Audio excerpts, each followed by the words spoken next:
Assalamualaikum warahmatullahi wabarakatuh. Perkenalkan, nama saya Novia Silviarani dari Lembaga Pendidikan Asy-Syifa Al-Hafiz yang bergabung dalam gugus Merpati Putih. Pertama-tama izinkan saya untuk memaparkan tentang konsep dasar pendidikan anak usia dini. Dalam Undang-Undang tentang Sistem Pendidikan Nasional dinyatakan bahwa pendidikan anak usia dini adalah suatu upaya pembinaan yang ditunjukkan kepada anak sejak lahir sampai dengan usia 6 tahun yang dilakukan melalui pemberian rangsangan pendidikan untuk membantu pertumbuhan dan perkembangan jasmani dan rohani agar anak memiliki kesiapan dalam memasuki pendidikan lebih lanjut. Undang-Undang Nomor 20 Tahun 2003 Bab 1 Pasal 1 Ayat 14. Anak usia dini adalah anak yang baru dilahirkan sampai usia 6 tahun. Usia ini merupakan usia yang sangat menentukan dalam pembentukan karakter dan kepribadian anak. Usia dini merupakan usia di mana anak mengalami pertumbuhan dan perkembangan yang pesat. Usia dini disebut sebagai usia emas. Makanan yang bergizi, yang seimbang, serta stimulasi yang intensif sangat dibutuhkan untuk pertumbuhan dan perkembangan tersebut. Pendidikan anak usia dini atau PAUD merupakan investasi yang amat sangat besar bagi keluarga dan bagi bangsa. Anak-anak kita adalah generasi penerus keluarga dan sekaligus penerus bangsa. Betapa bahagianya orang tua yang melihat anak-anaknya berhasil, baik dalam pendidikan, dalam keluarga, dan masyarakat, maupun dalam karir. Pentingnya pendidikan anak usia dini tidak perlu diragukan lagi. Para ahli maupun masyarakat umum lazimnya sudah mengetahui betapa esensial dan pentingnya pendidikan yang diberikan kepada anak usia dini. Tokoh-tokoh dan para ahli seperti Pestalozzi, Froebel, Montessori, Ki Hajar Dewantara, dan lain-lain merupakan contoh dari sekian tokoh yang sangat peduli terhadap pendidikan anak usia dini. Demikian pula dengan semakin maraknya pendirian lembaga-lembaga pendidikan anak usia dini, baik pada jalur formal, non-formal, bahkan informal yang sebagian besar didirikan oleh masyarakat, menunjukkan betapa saking pedulinya masyarakat terhadap penyelenggaraan pendidikan anak usia dini. Oleh karena itu, PAUD sangat penting bagi keluarga untuk menciptakan generasi. Bentuk-bentuk PAUD terdiri dari 3. Yang pertama, PAUD formal, TK Rodatul Anfal. Yang kedua, PAUD non-formal, kelompok bermain atau KB, Taman Pendidikan Anak atau TPA, pos PAUD, dan lain-lain. Yang ketiga, PAUD informal berkeluarga. Konsep dasar PAUD, hakikat anak berkaitan dengan anak usia dini. Anak adalah manusia kecil yang memiliki potensi yang masih harus dikembangkan. Ia memiliki karakteristik yang khas dan tidak sama dengan orang dewasa serta akan berkembang menjadi manusia dewasa seutuhnya. Hal ini, anak merupakan seorang manusia atau individu yang memiliki pola perkembangan dan kebutuhan tertentu yang berbeda dengan orang dewasa.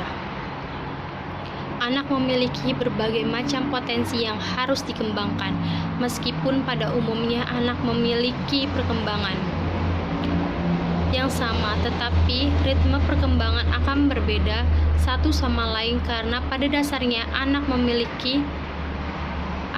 mempunyai sifat individual. Anak usia dini adalah sosok individual yang sedang menjalani proses perkembangan dengan pesat dan sangat fundamental bagi kehidupan selanjutnya. Berkaitan dengan anak usia dini, terdapat beberapa masa yang secara langsung maupun tidak langsung mempengaruhi bagaimana seharusnya seorang pendidik menghadapi anak usia dini. Yang pertama, masa peka. Yang kedua, masa egosentris. Yang ketiga, masa meniru. Keempat, masa berkelompok. Kelima, masa bereksplorasi. Keenam, masa perkembangan. Tujuan Pendidikan anak usia dini. Secara umum, tujuan pendidikan anak usia dini adalah mengembangkan berbagai potensi anak sejak dini sebagai persiapan untuk hidup dan dapat menyesuaikan diri dengan lingkungannya. Sedangkan berdasarkan tinjauan aspek didaktis psikologis, tujuan pendidikan di pendidikan anak usia dini yang utama adalah: yang pertama, menumbuh kembangkan pengetahuan, sikap dan keterampilan agar mampu menolong diri sesuai dan bertanggung jawab terhadap diri sendiri, seperti mampu merawat dan menjaga kondisi fisiknya, mampu mengendalikan emosinya, dan mampu membangun hubungan dengan orang lain. Yang kedua, meletakkan dasar-dasar tentang bagaimana seharusnya belajar, learning how to learning.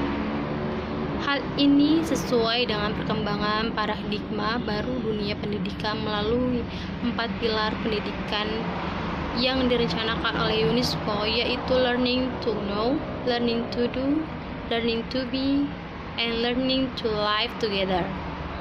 Yang dalam implementasinya di lembaga PAUD dilakukan melalui pendekatan learning by playing, belajar yang menyenangkan, serta menumbuh kembangkan keterampilan hidup sesederhana sedini mungkin.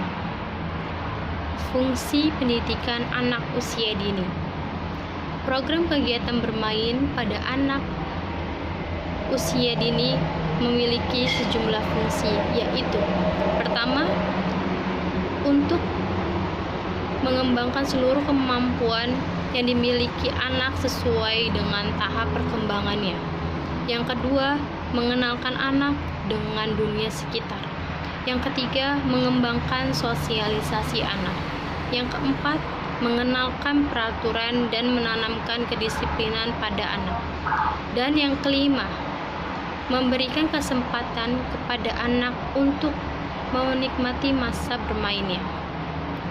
Berdasarkan tujuan pendidikan anak usia dini dapat ditelaah beberapa fungsi pendidikan anak usia dini, yaitu: pertama, fungsi adaptasi, berperan dalam membantu anak melakukan penyesuaian diri dengan berbagai kondisi lingkungan serta menyesuaikan diri dengan keadaan dirinya sendiri.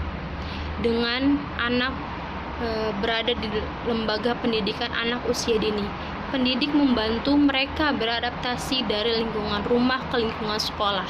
Anak juga belajar mengendalikan dirinya sendiri. Yang kedua, fungsi sosialisasi, berperan dalam membantu anak agar memiliki keterampilan-keterampilan sosial yang berguna dalam pergaulan dan kehidupan sehari-hari di mana ia berada. Di lembaga pendidikan anak usia dini, anak akan bertemu dengan teman sebaya lainnya. Mereka dapat bersosialisasi, memiliki banyak teman, dan mengenali sifat-sifat temannya. Yang ketiga, fungsi perkembangan. Di lembaga pendidikan anak usia dini diharapkan dapat mengembangkan berbagai potensi yang dimiliki anak. Setiap unsur potensi yang dimiliki anak membutuhkan suatu situasi atau lingkungan yang dapat menumbuh kembangkan potensi tersebut ke arah perkembangan yang optimal sehingga menjadi potensi yang bermanfaat bagi anak itu sendiri maupun lingkungannya. Yang keempat, fungsi bermain. Berkaitan dengan pemberian kesempatan pada anak untuk bermain, karena pada hakikatnya bermain itu sendiri merupakan hak anak sepanjang rentang kehidupannya. Melalui kegiatan bermain, anak akan mengeksplorasi dunia serta membangun pengetahuannya sendiri. Prinsip-prinsip dalam pendidikan anak usia dini. Untuk memenuhi aspek-aspek dalam perkembangan anak baik secara fisik, kognitif, sosial, emosional, dan bahasa serta aspek lainnya seperti agama dan moral, kemandirian dan seni. Maka perlu dilakukan berbagai prinsip yang meliputi ada 10 prinsip. Yang pertama, berorientasi pada kebutuhan anak. Yang kedua, belajar melalui bermain. Yang ketiga, pendekatan berpusat pada anak. Yang keempat, pendekatan konstruktivisme. Yang kelima, pendekatan kreatif dan inovatif. Yang keenam, lingkungan yang kondusif. Yang ketujuh, menggunakan pembelajaran terpadu. Yang kedelapan, mengembangkan tematik. 9, menggunakan berbagai media dan sumber belajar. 10, mengembangkan berbagai kecakapan hidup. Demikian paparan yang bisa saya berikan tentang konsep dasar pendidikan anak usia dini. Terima kasih. Wabillahi taufik wal hidayah. Wassalamualaikum warahmatullahi wabarakatuh.